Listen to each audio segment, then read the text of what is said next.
Raha mba antsika rehetra hiresaka antsika any Madagasikara satria firenena tiantsika izy ary irentsika mafy zay hoe fandrosoana zay.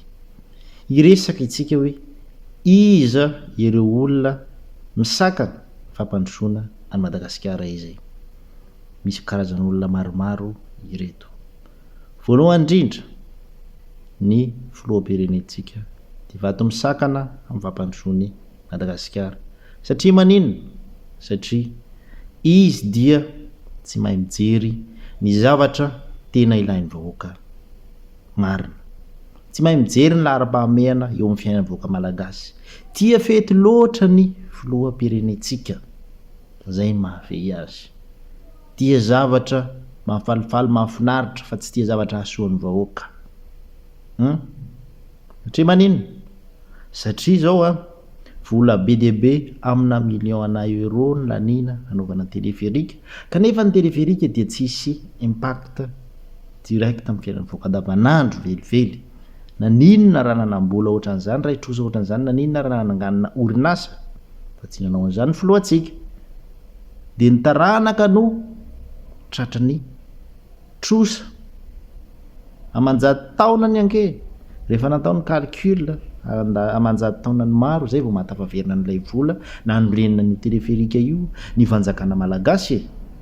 Hitantsika zany anisan'ny fositry ny fahantrana na hoe tsy fampandrosoana izy. Fa izy moa dia mirehareha be vava foana hoe Madagasikara tsy maintsy mandroso fa tsia satria izy no sakana ho fampandrosoana voalohany. Manaraka izany ny fitsaranavy momba ny lalam-panorenana izay minia, izay mikipy tsy manao ny marina. Satria maninona? Satria i filohantsika ty ohatra dia efa tsy feno fepetra ahafahan'ny mirotsaka ho vidiana tamin'ny farany teo satria tsy fantatra ilay marina tamin'izy nirotsaka tamin'ny taona 2024. Efa fantatra fa tsy manaja ny lalam-panorenana izy dia mbola naikeny ihany ny atota taratasy fiorosahana. Eo ihany koa ny ACC dia tratran'izay ataontsika hoe kolikoly izay. Satria maninona? Jereo ohatra mivaingana tamin'ny fifidianana solombavambahoaka ity, samy taraina alabato angamba zay candidat resy rehetrarehetra hatramin'izay. Fa ahoana? Tsy nisy na dia anankiray aza nataontsika hoe noeny ACC ny fitarainana. Fa rehefa tonga ny famoahan'izy ireo ny vokatra ofisialy dia hoe azo raisina fa tsy mitombina ny fitoriana. Fa tamindray mitoraka ity candidat ny filoham-pirenena, candidat miaraka amin'ny fitondram-panjakana ankehitriny resy dia nitory dia jereo fa natsoina tany amin'ny ACC ny candidat voakasika an'izany. Ohatra ny Kany Farasio natsoina tany Remilson Menjanahary dia natsoina koa Lalatina Pitory. Ohatra Kany Mahajanga natsoina tany Afakandry Christian dia natsoina ihany koa ilay candidat Nicolas izay Pitory. Satria maninona? Satria olo fitondrana reo. Dia maninona candidat ny Ambatofinandrana Ramatoa Kristina Razanamahasoa resy izy ary mazava ho azy fa nametra fitoriana ihany koa izy mifaharisen'izay. Fa maninona? Tsy natsona izy sy ny candidat izay toriana satria ny candidat nandrisy anazy dia candidat ny filoham-pirenena, candidat mpanjakana. Tiaka izany fa tena hoe tratran'ny corruption tanteraka ny ACC. Ary io mahatonga ny fiainana ity korotana mihitsy hatramin'izao. Tonga ny Madagasikara ity tena hoe tsy mandeha amin'ny laonina satria ny fitsarana fara-tampo ny manao ny ataony tratran'izay corruption zay. Eo ihany koa ny avy ao amin'ny tafika hoe efa olona manao tsinotsinona ny Madagasikara zao ny mitondra dia mbola manaikibaiko hatrany. Ary ny tafika dia tsy miaro ny vahoaka fa miaro ny fitondram-panjakana. Kanefa raha ny tokony ho izy mpitandro filaminana zany tokony hiaro ny ain'ny vahoaka. Majereo ange ireny hetsika fotsiny ataon'ny collectif des candidats ireny. Ny vahoaka tsy manao inona fa midina an-dalambe, nefa zo fototra izany midina an-dalambe manao manifestation zany, kanefa dia ireny nratraina. Zany hoe mampitandro filaminana miaro ny ain'ny vahoaka. Fositry ny fahatrana ihany koa ry zareo.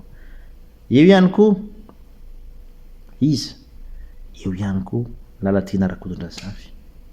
Noho ny fitiavan-tenany sy ny fitiavam-pahefana dia anisany fositry ny fahefana zay izy fahantrana zay izy satria manino satria izy dia nisany niady mitolona mba hipetrahany andrajoely aloha filoam-pirenena foana mba haningy anazy eseny atao taratasy fiorotsahany mamono afo foana lalatiana Rakotrona Zafy satria dia tena de kehitriny moa izy io mitady very place satria tsy olany solomam-baoaka itsony de io ny zavatra ataony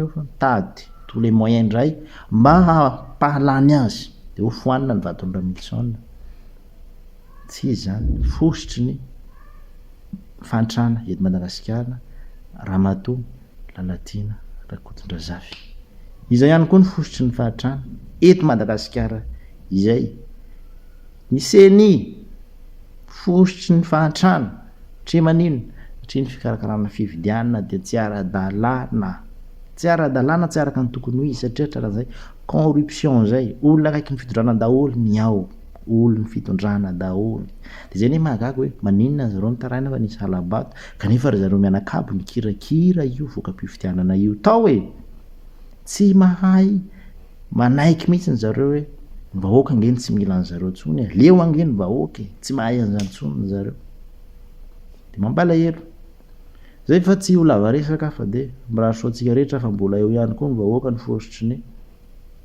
fahantrano Madagasikara ireo vahoaka sasasasany izay tsy mbola tonga saina hoe efa tsy izy tsony ange izao mahazo ny vahoaka malagasy zao e izao fampihinanana maloto ny vahoaka malagasy zao e fampihinanana maloto ankolaka atsika zao mbola manaiky foana ianareo tambatambazina mikoveta sy t-shirt de mbola andeha hifidy mbola andeha merci kanefa no avy ny daranantsika ange ny simbe vahoaka atsika hanana feo ny fieritreretana mbola soa